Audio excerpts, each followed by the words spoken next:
Welcome back to From Corporate to Cashflow. We are Andrea Cannon and Liz Schwab, two pharmacists navigating the process of building time and financial freedom through real estate investing and lending while working our day jobs. Navigating the journey is difficult, but our podcast guests are experts in showing us how it's done. And today we have Kevin and Marcie Thompson. Thanks so much for joining us. Thanks for Thank you having for us. having us. Glad to be here. Yes, very excited to get to know the both of you. We haven't had two people on before at once, so this is very unique, and I'm excited to hear more about both of you and what you're working on. So let's get started. So first, I would love to hear a little bit about your journey through real estate. So how did the both of you get started, and what are you primarily focusing on today? Start us off. How did we get into real estate now? What, 5 years ago? Give or take. We started with one community, and then we navigated. We found our way to sub two. Initially, I should say Gator. So we're in Gator, we're in sub two, and we're in Owners Club, and we absolutely love it. Yeah. We've learned a lot this year. It's our first year, and high level, we jumped into some fractional deals, not necessarily because we didn't want to get into other deals per se, but we have learned a ton. We've partnered up with Lou Versanudo and Rhea Campbell and done some PML. So we've kind of dabbled to learn our way along. And funded some rehab projects, and then, like I said, did the fractional thing. And so we invested in a lot of different areas to be part of the community, get some cash flow, and learn as you earn, kind of thing. Gotcha. Okay. So a lot of things that you're kind of dabbling in, as you said, but it sounds like you are enjoying all of them, right? And you guys are doing it together. So that's exciting. And then, Kevin, you were a contractor previously, correct? And Marcie, you're familiar with the corporate world. Did I get that right? Yeah, I was a business owner too. I've owned several different businesses. I've owned a couple trucking companies. I owned a candle manufacturing company. Candles, not camels. People always think I'm saying camels. Candles. My oldest daughter owns that now, and that created that business. That business is over 25 years old, and so I've done big projects. I've done small ones. I've had some big hits them out of the park, and I've had some that were epic fails. Part of the entrepreneurial trail and journey is not everything sticks on the wall when you throw it up there. So but yeah, I've had several different businesses. And the last one that it came out of was the trucking company in the Dallas-Fort Worth area. Okay. So, Marcie, you coming from like the corporate world, and then Kevin always having kind of like this entrepreneurial spirit. Did Kevin need to convince you per se to have this like real estate or dive more into real estate to get this more passive or active income? Or were you pretty much like on board all along? I think it depends. We've navigated a lot of different opportunities. And I think the one thing that we have learned is flexilence through our different opportunities that we've had. Like, I think that's been the first and foremost. But I think that the core of it has really been communication. Yeah, absolutely. Because we worked on that for years. Like, we've been in self-development. We're big in the personal development. We're huge into self-development. Tony Robbins, Dean Graziola, and those guys. Oh man, we go way back with Tony them. Robbins. Oh man, we love all them guys and gals. Yeah. So all the speakers that squat up, basically. Oh yeah, love them. Boy, that brain food, that's great. Tim's story. Oh my gosh. Yeah. Good we stuff. love this. We got to get Joe Dispenza in there. Yeah. Well, yeah. Go ahead and let Pace know about that. Yeah. Yeah. He's having a hard time booking him. He's a tough guy to book, apparently. Okay, we could start a fractional and raise money, right? To get right. So, yeah. So tell me a little bit more about your couples groups or your new adventure that you are going into with the couples counseling. Do you want me to start? Or do you want to start? Go ahead. I'll let you start. So he has been doing rehab projects. He's got the one that he's in now. And when we were kind of going back and forth trying to name it, and I told him, I said, maybe we just name it after what we're currently doing. So when you think of it, when you think of a rehab project, like you're demoing the project, right? You're gutting it out. Maybe you're rearranging some walls, or maybe you're taking some walls down. So we named it Flipped, from stalled to unstoppable, because when you flip that project, and you reshape what it is that you're looking at, it really does make a difference because you're flipping the communication style that you're used to. And you take something that's usually not in the greatest of shape and you're turning it into something that's, for the most part, pretty beautiful when you're done. And that's what we try to do with people's relationships. What we do is, they talk about a lot in this community about what your superpower is. And Marcy and I, we truly feel that our superpower is helping people learn to communicate. And we're passionate about it. You'll see that. We're real passionate about it and we love it. We feel like it's our calling, our purpose. It's much bigger than even real estate. It's that kind of thing. Like I say, I remember a personal development guy said many, many years ago, if all bills paid, you never had to worry about another bill. You could buy anything you wanted, go anywhere you wanted. What would you do with your life? And a lot of people say, yeah, I'll travel the world. Yeah, okay. Well, when you get back in a year, what are you going to do with the rest of your life? So I say to people, I thought about that. And I thought about that question for quite a while. And then all of a sudden it came to me, 3 words: talk to people. Because I love talking to people. I'm an extrovert. I married an introvert, then I'm turning into an extrovert. And Right? so I just love talking to people. And between the two of us, we got into this couples counseling in our church 8 years ago, and we've been doing it at a large scale. And now we're taking it outside the church walls because there's a lot of couples out there that are really hurting. And our superpower is to help them learn to communicate and help them get unstuck. And we just share some practical tools with them and things that, everyday things that they can use. Some things they've heard of before that never forgot, some things they never heard of before. And we just integrate those different things and different mindsets and the way, it's like a little psychology.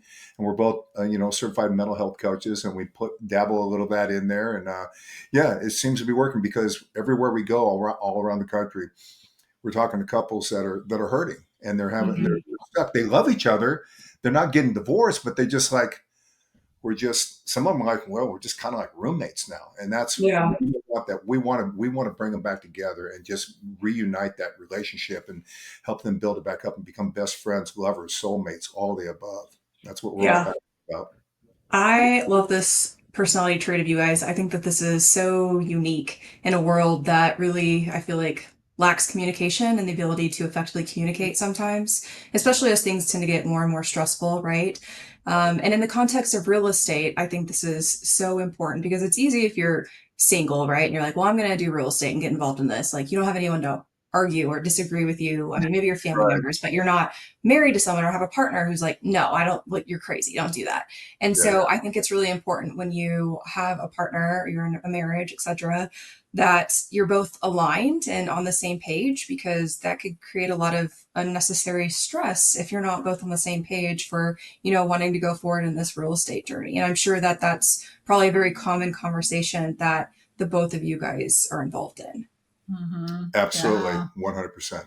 Well, and I think the flip side of it too is that it's like what, upwards of, I want to say like 56%, like the number one reason why people get divorced or break up or get disingenuine between each other is communication. Right? It's not all financial. It's not any of the other crazy stuff that you hear about. Like, it really does pinpoint back to communication. And I like to share this analogy, and it's a short analogy, but it's like, say we're going on a road trip and we're in Los Angeles and we want to go to the Carolinas.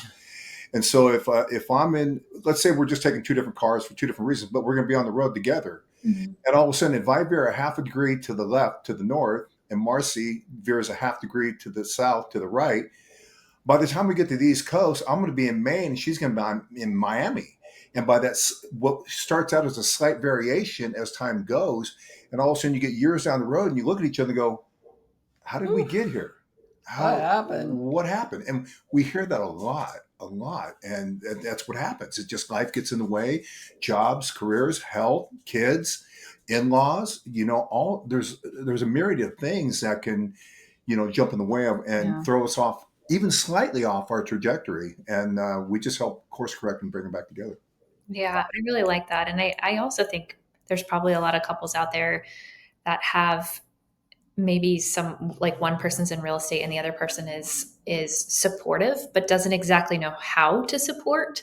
And also the communication of that is getting off, right? Because like you're trying to say, I'm doing, I want to do this. And then the person back is like, okay, yeah, but like, how do I help? Or, you know what I mean? Right. And there's a Yeah. lot of those things that you probably, like, even if everybody's like on the same page as far as like support goes, like that can look really different too. And figuring out how to communicate what's needed in that space is probably really important.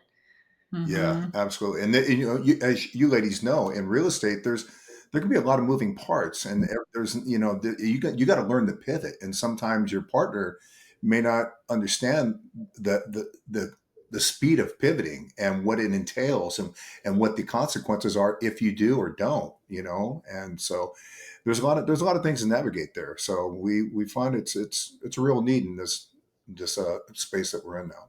Yeah. Yeah, and I also just really love that you guys have the diversity, because I think sometimes, like if you were both heavy personal entrepreneur journeys, not that you can't have that and you don't have some of that in there, but I love that you have a little bit more of like a entrepreneurial background for one of you and more of a corporate or not necessarily entrepreneur. I understand that you had family that was entrepreneurial, all those things, but I think it's just a really nice mix because those two kind of brain spaces just communicate very, very differently too. And so I think that that's probably a huge asset for you guys moving into this space. And I can tell you're super passionate, which is so cool. Yeah, the integrator keeps the visionary Yeah. grounded. I think that's what I would remind people in the corporate segment is to really lean into the integrator piece. Like I don't know about everybody else, but I can tell you and assure you that when we get up every day, we're all salespeople. Like I have had so many people through time say, I'm not a salesperson. I'm like, well, do you get up? You got up in the morning, you are selling yourself to your employer, you're selling yourself to your spouse. You're selling yourself. Like Life how is you sales. show up. Life is sales. Yeah. So in that, I would share is that lean into the day to day. Like whatever you do for your job, you probably can overlay that into entrepreneurship. You really can. Like the step by step, the day by day, whoever you're training, whoever's training you, like how are they training you and do you like it? Right? So there are different things I think that we take away from that piece of our life and you can integrate it over into the other side. And we have a really good balance too because of our personalities, that because she's very detail oriented and I'm big picture, and I got a fair degree of ADD. Squirrel. That's just me.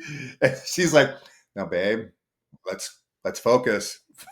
Focus. Squirrel. So yeah, but I mean it plays off each other very well, and it works good. No, I do know how to concentrate. She just knows how to concentrate better than I do. But I love that part about her. And Yeah. I think, the thing that's interesting to me too, though, is like a lot of couples be like, well, we're in a good place right now. I'm like, okay, you're in a good place, but could it be better? yeah. Right. And do you have a blueprint? And I think Right. that's really what our community is really scaled to do. It's like not just like, hi, I'm going to help you. It's hi, let's have a plan. Like, where do you want to be? So 5 years from now, you can look back going, dang, look what we did. Yeah. And it's not that you don't get into the kind of what we bring, the coaching, because you're broken. We're all broken people if you really want to break it down. Yeah. But I mean, it doesn't mean that you're a failure, your marriage is a failure. None of that. It just means maybe you need a tune up. I mean, you go to the gym. I go to the gym all the time just to stay tuned up, to stay in shape. You go to seminars to stay tuned up in shape, stay up with the latest and greatest of technology, what's ever going on. And a lot of times in your marriage, a lot of times you just need a little bit of a tune up to just kind of get you back on course. And it's a lot of times it's a minor shift that changes everything. Yeah. Let me ask you, because you're thinking about some of the dynamics of how this works with couples. Has there ever been a time where like one of the members of the couple find this like they really want to like move forward with a coaching opportunity or seminar or something that you guys have, and then the other one is like pretty resistant? Like I'm thinking about like therapy or other things where people are like one's in, one's out, or like how does that work? Like how do you guys navigate that? That does happen, and that's a good question, Andrea. And a lot of times, I hate to say it, but a lot of times it's the man. They're like, "Oh, I don't need that. I'm not gonna. I don't want to. I don't want to get into that." One guy said to me, "We're not interested in that touchy feely thing." I'm like, "Well, no, it's just navigating your feelings." You know what I mean? But so a lot of times, it just when I can talk to men, because I counsel men a lot on the side. I belong to a men's power hour, and I counsel men that are struggling with addictions and strongholds in their life. And I just tell them, I just get real with them. I said, man, it is not a sign of weakness. If anything, you are showing your spouse, your partner, your wife strength when you say, hey, you know what? I love you so much. I care so much for you that I'm willing to do this for you because you mean this much to me. It's not you. And I promise you, I have never seen a woman yet, and I've met a lot of them that said, no, I can't believe, I just respect him for showing up and being a man and sharing with me how he's really feeling. No, women are like, please show up. Please talk about how you're feeling. Please do it. So once you can break through that persona, that bravado, and then that's when you can have breakthrough. Because so that is one of the, to your question, Andrea. Yeah, that does happen from time to time, and more times than not, it's the man that just doesn't want to move forward because it just feels wrong, or the way he was raised. Men don't share their feelings. Men definitely don't cry, and if you show your wife that you're weak, then you're vulnerable, then she'll take advantage of you, and nothing could be further from the truth. And so we work on breaking those down. And a lot of times that's on my shoulders to deal with men one-on-one. And I've had pretty good luck so far. Yeah. I don't win them all, but I win most of them. My batting average is kind of high.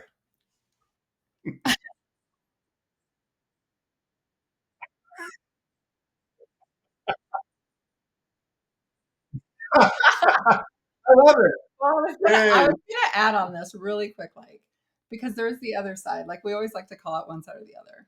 And I would say, ladies, don't be so ingrained in, be curious. Get curious about your spouse. I got Kevin 101, and then I got Kevin 102 and 103 and 104 and 105. Get curious. And I think sometimes as ladies, we have something that hits, or you're irritated or frustrated, and you're like, dang, when you just change, I've asked him to do this. But instead of coming from a space of trying to change it, coming from a space of let's talk about it. How can we adjust? How can we shift? Yeah.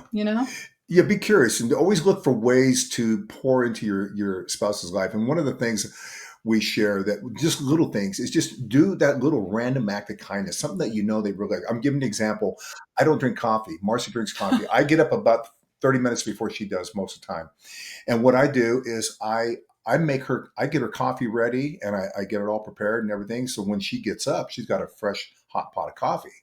And it's just a little random act of kindness. And it only takes me a few minutes, but it means the world to her, and it makes me feel good that she feels good. And when you start playing those kind of positive emotions off of each other, that's when you start to build that love, that security, that, oh, they're thinking of me. I feel valued. We all want to feel valued. We want to be heard, and we want to feel valued, and we want to feel secure.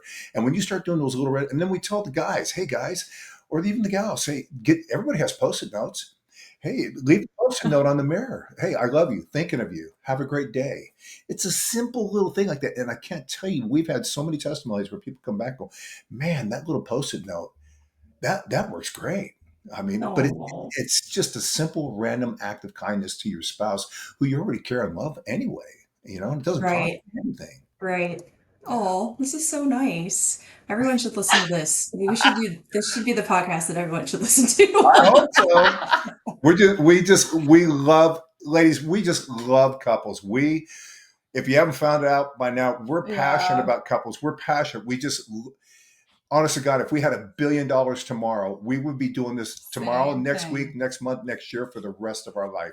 We will never quit doing this because and real estate it's exciting. There's a lot of money to be made, and there's deals, and there's a hunt of the deal is awesome, and it's powerful, and it feeds that serotonin. It gives you that dopamine hit. But I'm telling you, God is our witness. Nothing brings us more joy and satisfaction than speaking life into a couple and seeing them, the light go off, and seeing them look at each other differently. And now there's a breakthrough. And where there was standoff, there's a smile, there's a hug, there's a kiss, there's connection. And when they come back together, that what we call is the juice of life right there. That to us is what the juice of life is all about. Yeah. And I think what's really beautiful about it isn't necessarily the old school methodology of it. It's not necessarily coaching, as you'd be hi, I'm going to go to counseling. No. No, this is all through communication. We're Yeah. just asking the question Mhm. and then they're solving it. Yeah. Yeah. Right. So that's the Yeah, beautiful part. Yeah. I And we love do. that. And Go ahead. I'm oh, go sorry. ahead.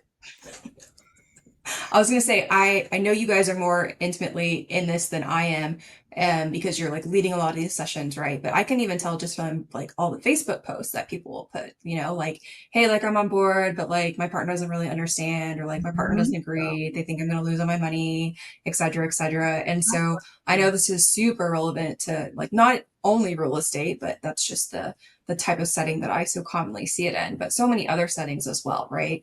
And it just hones in on like how important communication is. And typically, I know we've talked about how like real estate isn't like the end all be all, and that communication is, and getting couples to communicate with each other would be like what you would focus on. So typically we ask people, what's the biggest lesson you've learned that you wish you knew earlier in your journey, like in real estate? But I guess we can apply this to anything in your journey, right? So what would you guys say that looks like for you? Well, since this is a real estate podcast and stuff, I'll speak to the real estate part. Is you gotta have realistic expectations. And I mean, a lot of us come into this, and I like the way Jesse Stanton says it. And you guys probably know who Jesse Stanton is. I'm a huge fan of Jesse.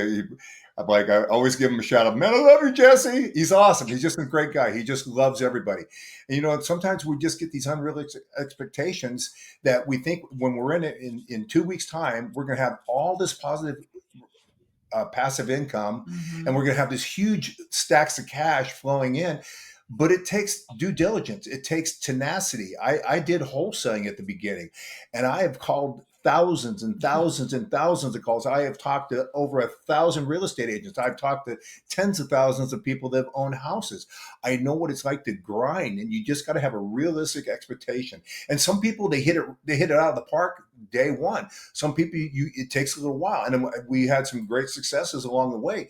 But you just have to give yourself patience. You got to give yourself some grace and give yourself time to get your feet grounded in it.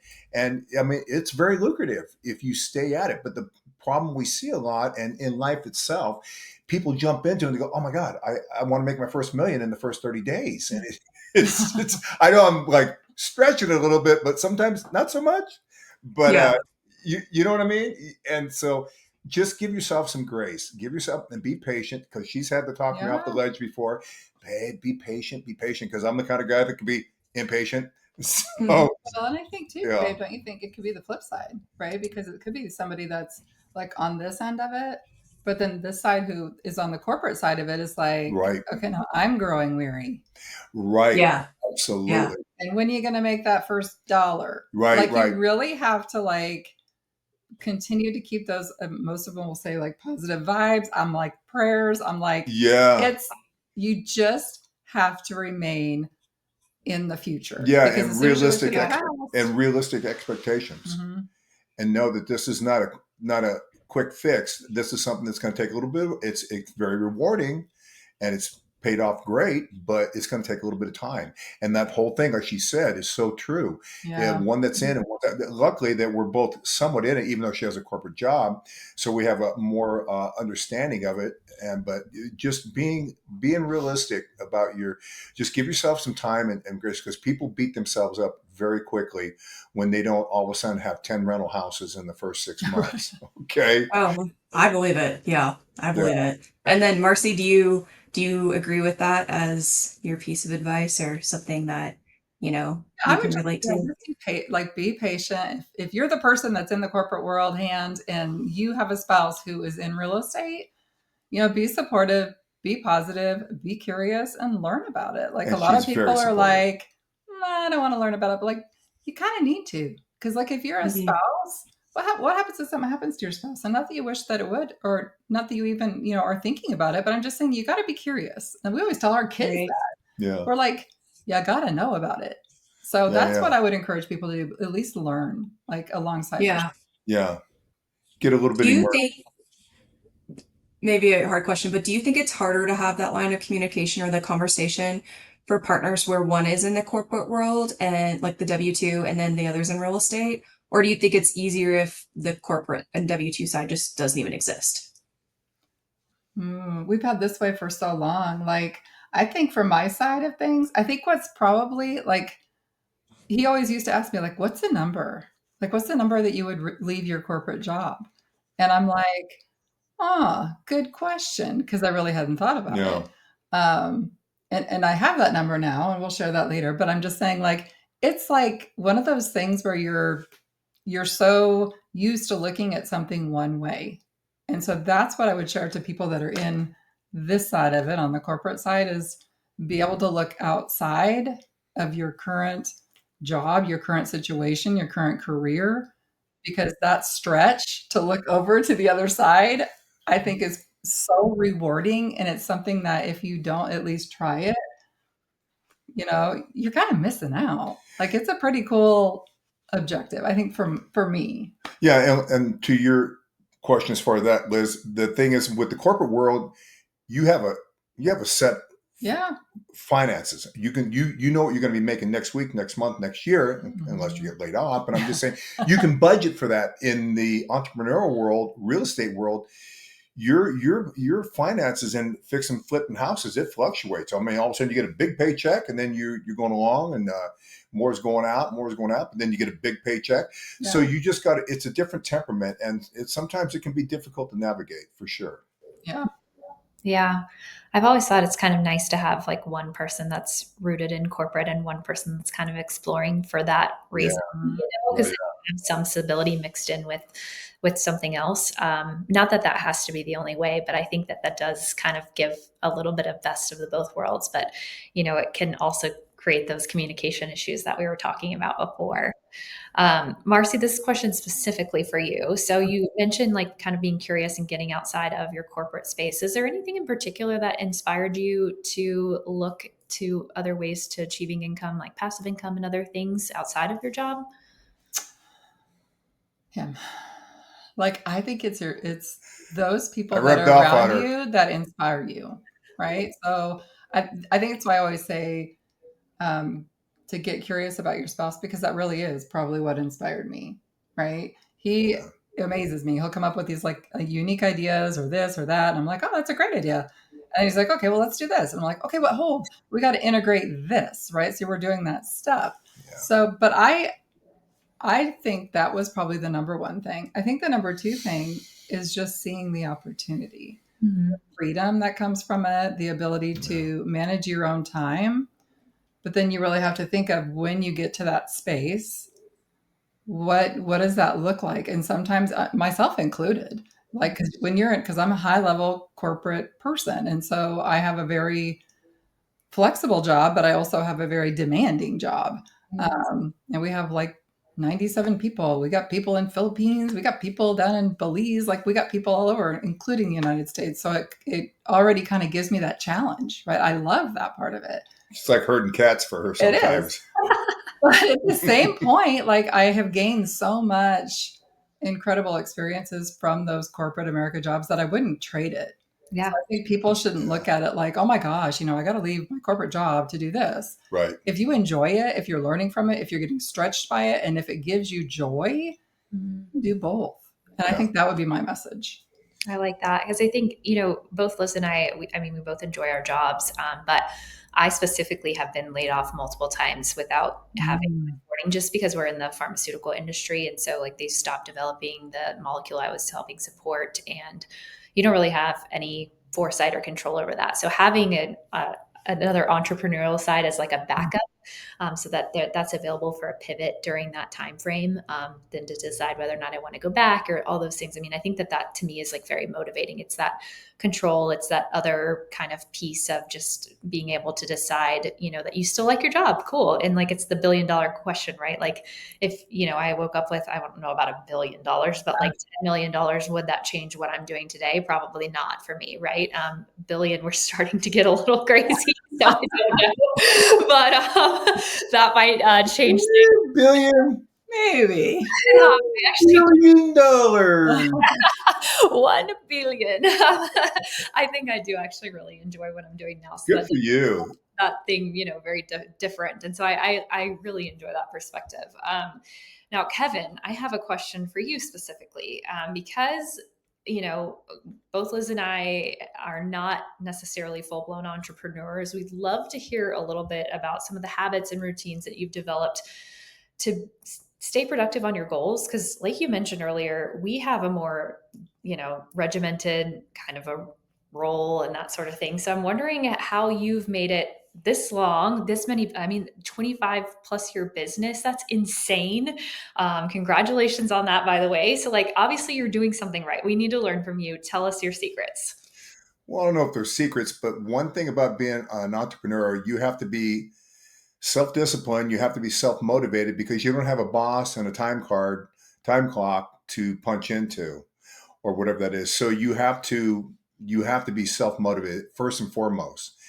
In being an entrepreneur, you have to have a very large amount of tenacity. You really, because everything doesn't always go right, and sometimes it's a rough go, and sometimes you.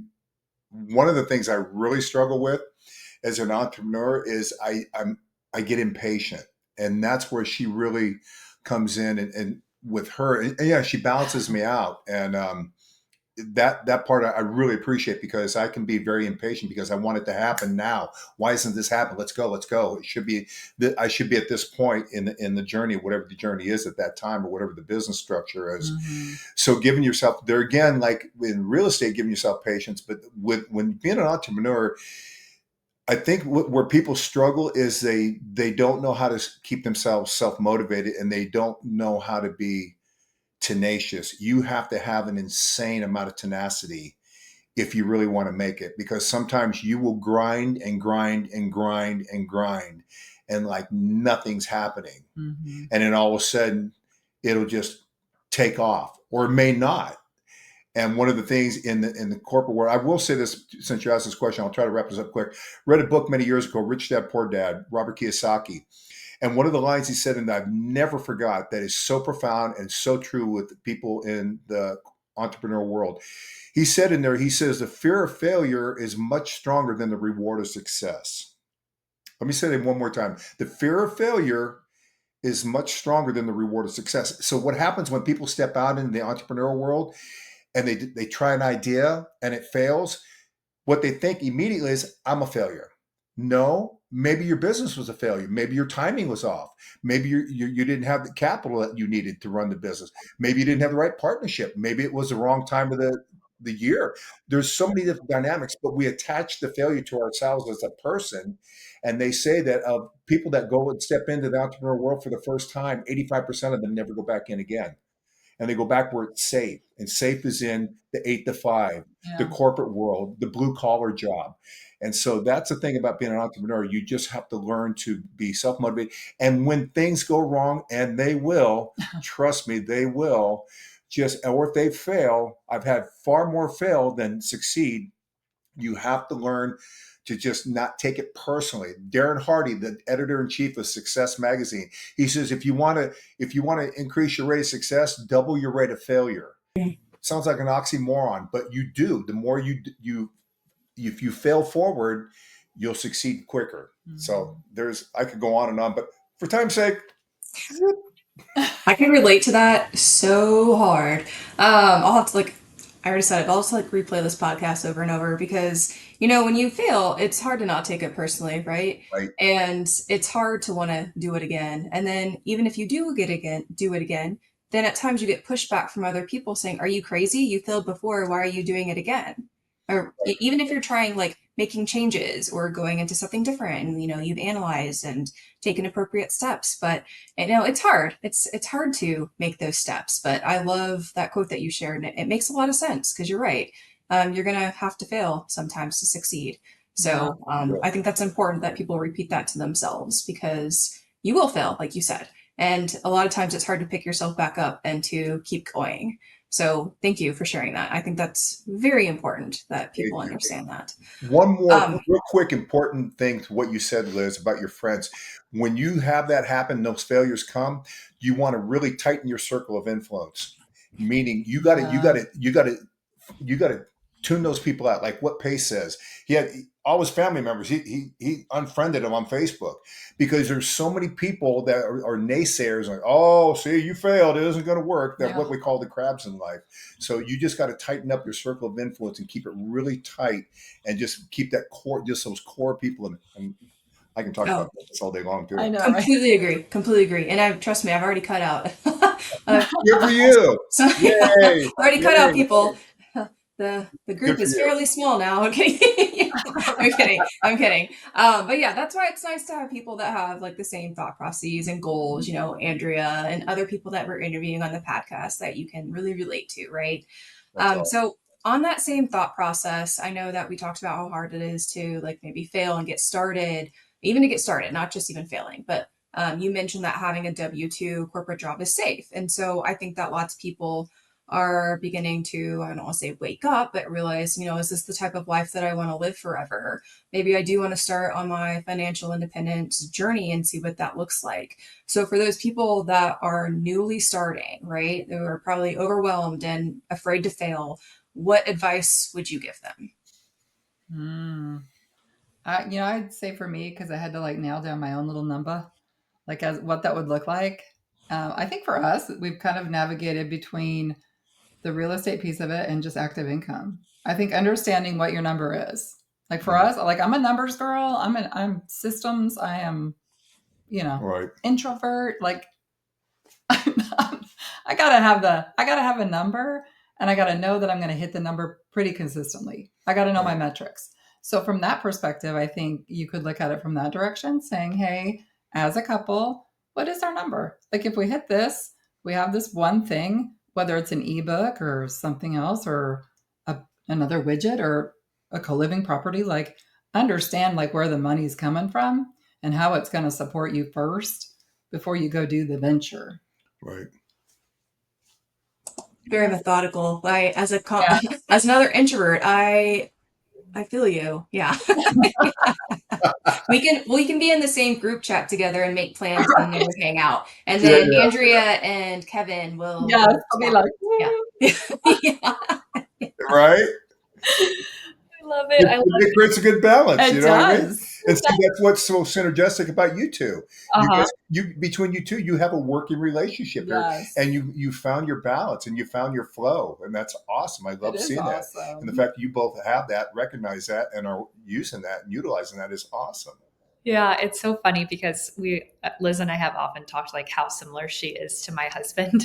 Like, it's like, this is funny because he's introverted, I'm extroverted, she's introverted. Like, we just very numbers oriented for Liz, very numbers oriented for my husband, right? He's a surgeon. He's very like methodical, like those sorts of things. Like, so Yeah. it's super funny how these like relationship dynamics that you guys have with the couples are not only just actual couples like me and my husband, but also just couples of partnerships, right? And so this has been a whole nice learning experience for us in general. I think this has been really awesome.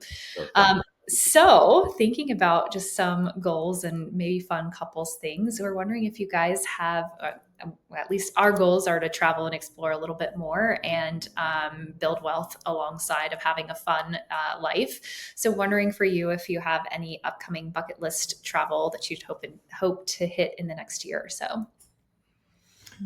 I know yours. Well, I mean, ultimately, are you talking about like the immersion thing, or I'll tell Traveling, that's a good one. you know, I don't know, Andrea, if we're going to hit this in the next year, but one thing I've been wanting to do it's been on my bucket list for so long. I'm an animal fanatic, and I want to go to Africa. Okay.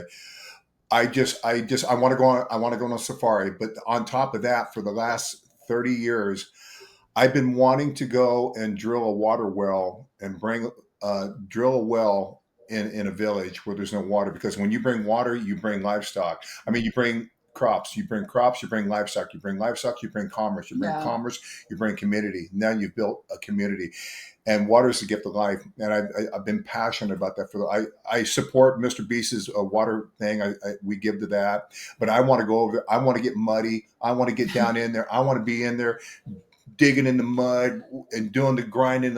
I'm a hands-on kind of guy from rehabs, and I want to bring water to a village. And then while we're on, you talk about making money, and then at the same time go on a safari and it would be a slice of heaven for me. That would be a slice of heaven. I love that. How about you, Marcie? Well, for me, I think it's kind of changed because the more we've dug into this couples community that we've built out and developed. Initially, we were thinking about we were going to get a bigger home and then have these cool experiences at our house, right? But then she had a great idea.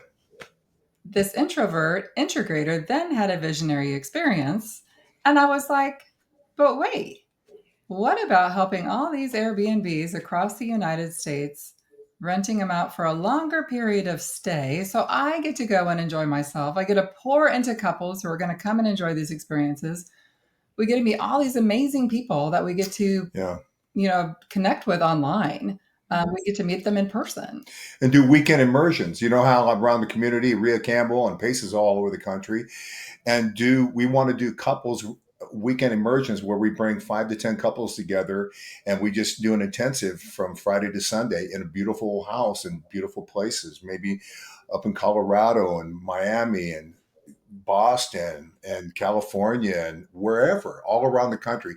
I want to see Maine. We want to go all over the place. So instead of buying a bigger house and having it just located here in Dallas, we just want to rent people's houses out, and support the Airbnb community, but give different kinds of experiences, really cool experiences, because that is going to be, because there's, you're getting paid to travel. Yeah. And we're helping pouring into couples' lives, and it's just a win-win-win for us there. The safari thing is kind of a one-off, but the couples immersions is something we want to do continuously year after year. Yeah, I love that. I think those are both really awesome things. Kevin, I want to highlight that we just had our 10-year wedding anniversary and went on a safari, and it was. No, you didn't. Oh my gosh! Good for you. Yeah, I came back. Oh my god! Way. It was so cool. And you say it's a one-off, and I think you're going to change your mind once you do it, especially if you're able to find a way to get back. Because we did go to Madagascar, which now they're having like a coup and all kinds of things that have happened since we left. I mean, it's been a very interesting thing to follow along with afterward. Yeah.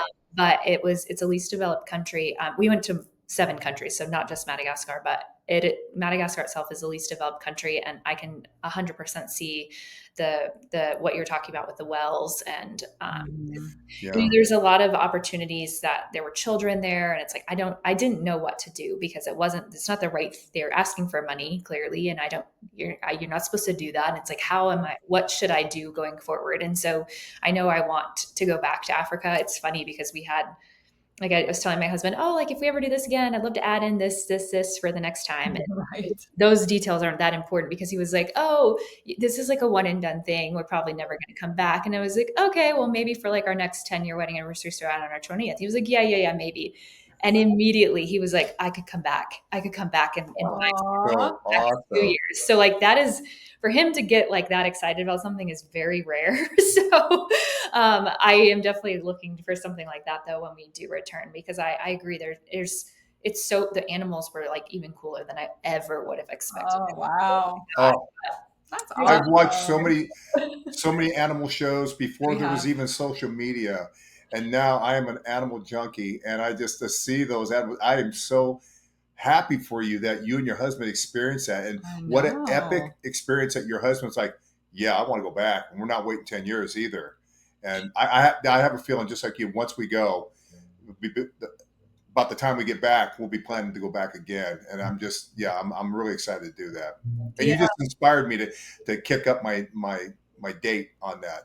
Yeah. I mean, we had that, the Scottsdale retreat, most recently. And so that was after I went, to Africa, and I sat right beside Casey Gregerson for dinner. And he was just like, so you got to tell me about it. How was it? What was it like? And I was telling him, and he was like, okay, I think we're going to do this. So I was like, okay, yeah, that's cool. That was at the very beginning. It was we went to Uchi for sushi, a bunch of people. So I just sat beside him for that. And then I don't know, a couple weeks later, he sent me a text message. He was like, okay, so who do I need to talk to? And I was like, oh, you're being for real. He's acting on it. That's awesome. Yeah. And so I he love that. whole family and like do a whole thing. I was like, oh my gosh, this is so awesome. Like, can you Oh my imagine God. being like we saw some kids out there, like, you know, and it has to take the right children, but his are definitely the right children. Like I've met them. He has a great family. And He does have a great family. So the kids yeah, are so sweet. yeah. So awesome. I can imagine seeing that as a kid. Like that is so freaking incredible. What an experience I'm to just saying, to that'd be have as a amazing. kid. I mean, Oh, I can't wait. I'm just all giddy again. I want to go to it's like Africa. a kid at Christmas. I want to go to Africa. I want to go to Africa. Yeah, you two should definitely link up, Andrea. You can give some suggestions here to Yeah, absolutely. yeah, Love- that's On super our exciting. closer than later bucket list. yeah. Sooner than Yeah. later. Good job, Andrea. You helped move them Good up. job. Yeah. Yay. Okay, so I know the both of you are involved in lots of different things within real estate, and we could probably keep talking for a very long time, especially on the communication aspect, because I just have so many questions. I'm so curious on this aspect. But because this is a podcast and we need to end eventually, I would like to know what is the best way that people can get in contact with you if they want to hear more about your real estate journey, or if they want to sign up or be a part of this couple's communication improvement session. Do you want me to share Go ahead. the logistics piece? You are the logistics gal. So for the community, you can actually search on Facebook. It's called Flipped from Stalled to Unstoppable. Again, it's flipped from stalled to unstoppable. And it's longer, so you kind of have to rewind and listen to it again, and that's okay. But We always have long we names for our deliver businesses. an impactful, quick message after you join the community. So we're Yeah. super excited to share it. I love that. I love that. No, it's perfect. And I'm sure there'll be a lot of people that are really interested in that after listening to this, because I mean, you guys are so dynamic and so passionate about Aw. this. And I think that I mean, even the single people could benefit, right? Learning about communicating and all of those things, and being in a relationship, or some sort of partnership in general, right? Absolutely. Talking about, I have a husband, but I also have Liz that I'm working with, and we have to communicate. Exactly. We have to, you know, do things together and move things forward too. So I just love this, and I really appreciate you guys coming on so much. Oh, we appreciate. Thank you. We're very honored and humbled that you guys decided to have us on. We greatly appreciate Yeah, it. The super honor is all appreciate ours. it. Trust me.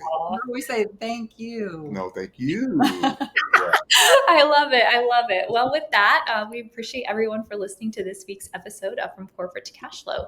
We will catch you next week. Hey, it's Andrea. Thanks so much for listening to this episode. If you liked it, I'd love it if you hit subscribe. Thanks so much.